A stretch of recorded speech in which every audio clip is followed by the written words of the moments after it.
بریلی شریف میں 10 شوال 1272 ہجری میں بمطابق 14 جون 1856 عیسوی کو ایک علمی گھرانے میں اعلیٰ حضرت نے جنم لیا۔ اعلیٰ حضرت نے 3.5 سال کی عمر میں ایک عربی سے اس کی زبان میں گفتگو کی تھی۔ 6 سال کی عمر میں اعلیٰ حضرت ایک بڑے مجمع میں کھڑے ہو کر 2 گھنٹے تک مسلسل میلاد مبارک یعنی آپ نے تقریر کی تھی۔ امام احمد رضا خان نے 8 سال کی عمر میں ہدایت النحو کی عربی شرح لکھ ڈالی تھی۔ امام احمد رضا خان نے 13 سال 10 مہینے اور 5 دن میں ہی تمام علوم سے فراغت حاصل کر کے پہلا فتویٰ دیا تھا۔ 22 سال کی عمر میں امام احمد رضا خان نے بیعت کی تو خود مرشد برحق نے فخریہ ارشاد فرمایا کہ آج تک مجھے اس بات کی فکر تھی کہ کل جب بروز قیامت مولا مجھ سے پوچھتا کہ اے آل رسول تو دنیا سے کیا لایا تو میں اپنا کون سا عمل پیش کرتا، پر جب سے میں نے احمد رضا کو بیعت کیا تب سے میری فکر دور ہو گئی ہے۔ اب اگر قیامت میں مولا مجھ سے پوچھے گا کہ اے آل رسول تو دنیا سے کیا لایا تو میں احمد رضا کو پیش کر دوں گا۔ تمام علماء اسلام نے آپ کو مجدد تسلیم کیا اور امام الائمہ کا لقب دیا۔ آپ کو عرب کے شیخ الدلائل حضرت مولانا سید محمد سعید مغربی علیہ الرحمہ خود یا سیدی کہہ کر بلاتے تھے۔ امام احمد رضا خان کو تمام علماء و اولیاء وقت نے زمانے کا حاکم سمجھا اور اعلیٰ حضرت کا لقب دیا، اور خود وارث پاک رضی اللہ تعالی عنہ نے اعلیٰ حضرت کو اپنی مسند پر بٹھایا اور آپ کو اعلیٰ حضرت کہا۔ امام احمد رضا نے دوسرے حج کے دوران اپنی ماتھے کی آنکھوں سے بیداری کے عالم میں حضور صلی اللہ تعالی علیہ وسلم کا دیدار کیا۔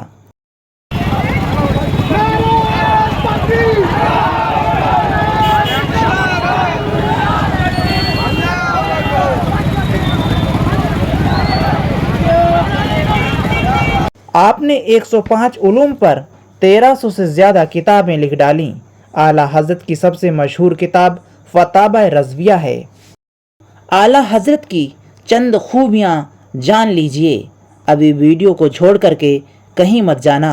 امام احمد رضا خان اعلیٰ حضرت بریلوی رحمۃ اللہ علیہ 5 نمازیں با جماعت تکبیر اولیٰ کے ساتھ مسجد میں ادا فرمایا کرتے تھے۔ امام احمد رضا خان بریلوی رحمۃ اللہ علیہ کو علم توقین یعنی وہ علم جس کے ذریعے درست وقت معلوم کیا جائے اس قدر کمال حاصل تھا کہ دن کو سورج اور رات کو ستارے دیکھ کر گھڑی ملا لیتے تھے، کبھی بھی 1 منٹ کا بھی فرق نہ ہوتا تھا۔ امام احمد رضا خان بریلوی رحمۃ اللہ علیہ نے اپنے اور اپنے بھائیوں کے تمام شہزادوں کا نام محمد رکھا۔ امام احمد رضا خان بریلوی رحمۃ اللہ علیہ کو طبعاً ہر مشروب سے زیادہ عزیز زمزم شریف تھا، یعنی آپ کو زمزم شریف بہت زیادہ پسندیدہ تھا۔ امام احمد رضا خان بریلوی رحمۃ اللہ علیہ نے مختلف موضوعات پر کم و بیش 1000 کتابیں لکھیں۔ امام احمد رضا خان بریلوی رحمۃ اللہ علیہ غریبوں کی دعوت قبول فرما لیتے تھے۔ اگر وہاں آپ کے مزاج کا مطابق کھانا نہ ہوتا تھا تو میزبان پر اس کا اظہار نہ فرماتے بلکہ خوشی خوشی کھا لیتے تھے۔ امام احمد رضا خان بریلوی رحمۃ اللہ علیہ ہمیشہ غریبوں کی امداد کرتے تھے، انہیں کبھی خالی ہاتھ نہ لوٹاتے۔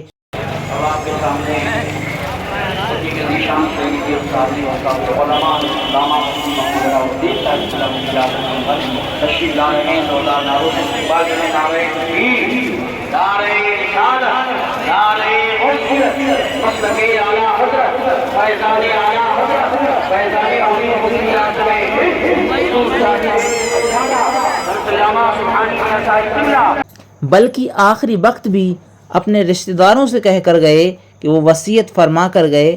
آخری وقت میں بھی آپ نے اپنے گھر والوں اور رشتہ داروں سے وصیت فرمائی کہ غریبوں کا خاص خیال رکھنا، ان کو خاطرداری سے اچھے اور لذیذ کھانے اپنے گھر سے کھلایا کرنا اور کسی غریب کو بالکل نہ جھڑکنا۔ امام احمد رضا خان فاضل بریلوی رحمۃ اللہ علیہ محفل میلاد شریف میں شروع سے آخر تک ادبن دو جانو جیسے نماز میں اتحیات کے صورت میں بیٹھتے ہیں بیٹھے رہتے تھے، صرف صلاۃ و سلام پڑھنے کے لیے کھڑے ہوتے تھے، یوں ہی بیان فرماتے اور 4-5 گھنٹے تک مکمل دو جانو ہی ممبر شریف پر تشریف فرمایا رہتے تھے۔ حیات اعلیٰ حضرت امام احمد رضا خان فاضل بریلوی رحمۃ اللہ علیہ کا سونے کا انداز بھی بڑا ایمان افروز تھا۔ آپ عام لوگوں کی طرح نہ سوتے تھے، بلکہ سوتے وقت ہاتھ کے انگوٹھے کو شہادت کی انگلی پر رکھ لیتے تھے تاکہ انگلیوں سے لفظ اللہ بن جائے، اور پاؤں پھیلا کر کبھی نہیں سوتے تھے بلکہ سیدھی کروٹ پر لیٹ کر دونوں ہاتھوں کو ملا کر سر کے نیچے رکھ لیتے تھے اور پاؤں مبارک سمیٹ لیتے تھے، اس طرح جسم سے لفظ محمد بن جاتا۔ حیات اعلیٰ حضرت امام احمد رضا خان بریلوی رحمۃ اللہ علیہ واقعی فن فی الرسول تھے، اکثر فراق مصطفیٰ میں غمگین رہتے اور سرد آہیں بھرا کرتے تھے۔ امام احمد رضا خان فاضل بریلوی رحمۃ اللہ علیہ نے ساری زندگی کوئی بھی صبح ایسی نہیں کی جو نام الہی سے شروع نہ ہوتی ہو، اور کسی بھی دن کی آخری تحریر درود شریف کے سوا کسی اور لفظ پر ختم نہیں فرمائی۔ میرے عزیز دوستو، اب آپ سمجھ ہی گئے ہوں گے کہ یہاں پر یعنی عرس رضوی میں لاکھوں کی تعداد میں لوگ کس لیے آتے ہیں۔ آپ جان ہی گئے ہوں گے۔ یدی آپ ساری باتیں جان گئے ہیں تو کمنٹ سیکشن میں لکھ کر ضرور بتائیے کہ آپ کبھی عرس رضوی میں بریلی شریف شامل ہونے آئے ہیں، یا دوستو اس بار آپ آئے تھے یا نہیں، کمنٹ سیکشن میں لکھ کر ضرور بتائیں۔ دوستو آپ دیکھ سکتے ہیں کتنا بڑا لنگر کا انتظام کیا جاتا ہے، اور عرس رضوی میں بریلی شریف میں بارش ہو گئی اور اسلامیہ گراؤنڈ میں پانی آ گیا۔ اس وجہ سے پانی بھرنے کی وجہ سے یہاں پر دیکھو لوگوں کے آنے سے پہلے ہی کتنا انتظام کیا جا رہا ہے کہ لوگ صحیح طریقے سے اسلامیہ گراؤنڈ میں آ جائیں۔ کیچڑ بہت زیادہ ہو گئی اور لوگوں نے بہت محنت کی، اور یہاں پر سارا انتظام یعنی سکھانے کی کوشش بھی کی گئی، پانی سکھانے کی لگاتار کوشش کی جا رہی ہے، اور یہاں پر لوگوں کا ہجوم آتا جا رہا ہے۔ آپ خود ہی اپنے ماتھے کی نگاہوں سے دیکھ سکتے ہیں کتنی زیادہ سنکھیا میں یہاں پر لوگ تشریف لاتے ہیں، اور بہت دور و دراز سے لوگ آتے ہیں اور یہاں پر عرس شریف میں شامل ہوتے ہیں، ثواب دارین سے مالا مال ہوتے ہیں۔ دوستو آپ کبھی عرس رضوی میں شامل ہوئے ہیں یا نہیں، کمنٹ سیکشن میں لکھ کر ضرور بتائیں۔ آپ دیکھ سکتے ہیں کتنی زیادہ سنکھیا میں اسلامیہ گراؤنڈ میں لوگ آئے ہوئے ہیں۔ مطلب پیش کرتا ہوں، ملاحظہ فرمائیں۔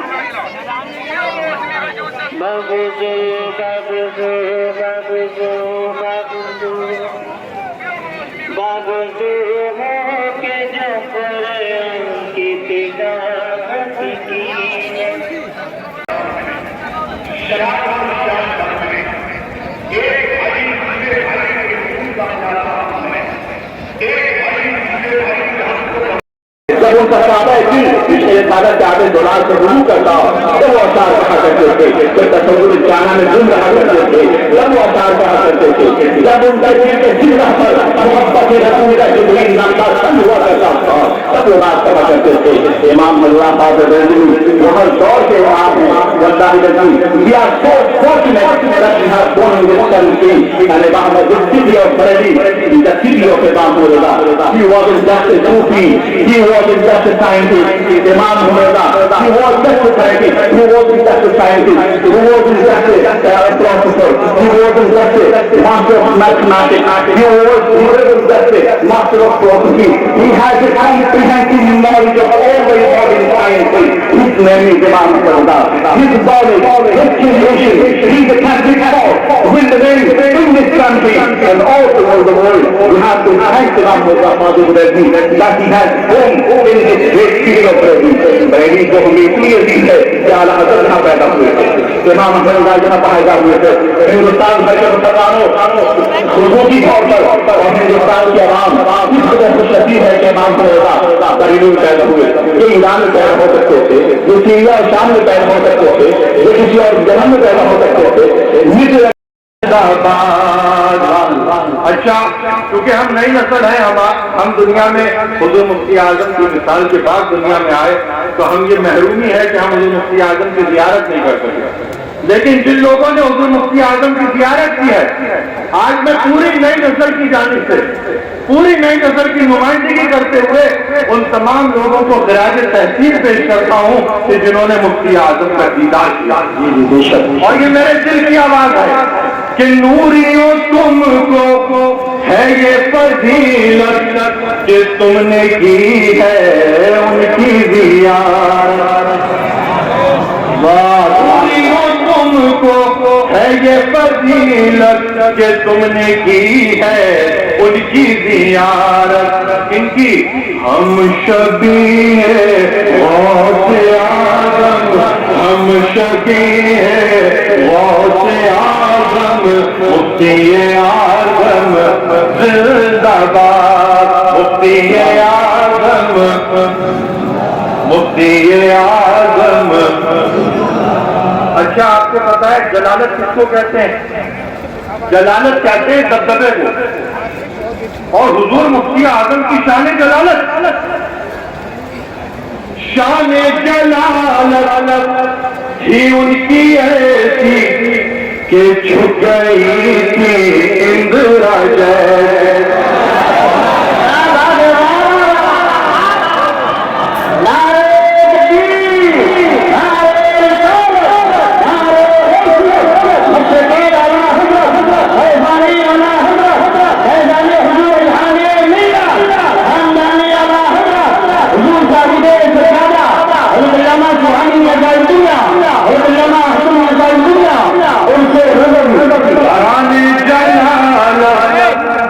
ان کی ایسی کہ چھپ گئی تھی اندرا جیسی.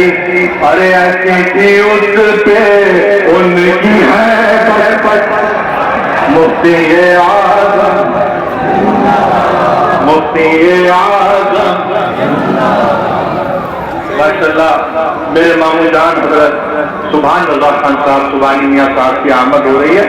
آپ حضرات نعرہ بلند کریں. نعرہ تکبیر، نعرہ رسالت، نعرہ حیدریت، مشرق اعلی حضرت، فیضانی اعلی حضرت، خاندانی اعلی حضرت، حضور صاحب سکھانا حضرت علامہ سبحانی میاں صاحب قبلہ، حضرت علامہ حسن میاں صاحب قبلہ. عشق محبت، عشق محبت، پیار محبت، پیار محبت، عشق محبت، عشق محبت، پیار محبت، پیار محبت.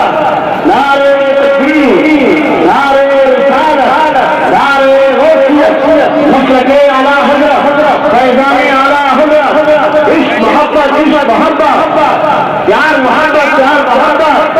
خاندان اعلی حضرت حضور صاحب سکھانا حضرت علامہ سبحانی میاں صاحب قبلہ، حضرت علامہ حسن میاں صاحب قبلہ، ان سے رضوی، ان سے رضوی، ان سے رضوی. حضرات حضرت سبحانی کی مصافحہ نہ کریں. اس کے خدمت